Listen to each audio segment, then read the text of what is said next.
আমাদের যে পুলিশ আক্রমণ করছে এটা মূলত পূর্ব পরিকল্পনার একটা বিষয়। আমরা জানতাম না যে এরকম একটা বিষয় হবে। পুলিশ কিভাবে আক্রমণ করলো আমরা মানে পুরাই হতভম্ব হয়ে গেছি। আমরা শান্তিপূর্ণভাবে আন্দোলন করছিলাম, কিন্তু পুলিশ আমাদের আন্দোলন করছে। এর জন্য চতুর্থ দফা হবে যে সমস্ত পুলিশ আমাদের শিক্ষার্থী এবং শিক্ষকের ওপর অতর্কিতভাবে হামলা করছে তাদেরকে যাচাই করুন এবং তাদেরকে চাকরি থেকে বরখাস্ত করুন।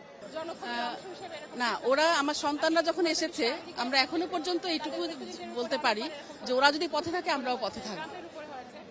কারণ সন্তান পথে আছে আমরা ঘরে ঘুমাবো, এটা তো কখনো হয় না। এবং ওরা খুব শান্তিপূর্ণভাবে, আপনারা গতকালও দেখেছেন যে ওরা শান্তিপূর্ণভাবে জগন্নাথ থেকে এই পর্যন্ত এসেছে। তারপরেও পুলিশ কিন্তু তাদেরকে খুব বাজেভাবে আচরণ করেছে, তাদের সঙ্গে টিয়ারশেল, বুলেট। তো এগুলো তো আসলে কাম্য নয়।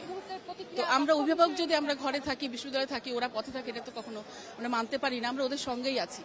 দেখেন, শিক্ষক, ছাত্র, কর্মচারী, কর্মকর্তা সবাই আসতে বাধ্য হয়েছি মানবিক কারণে।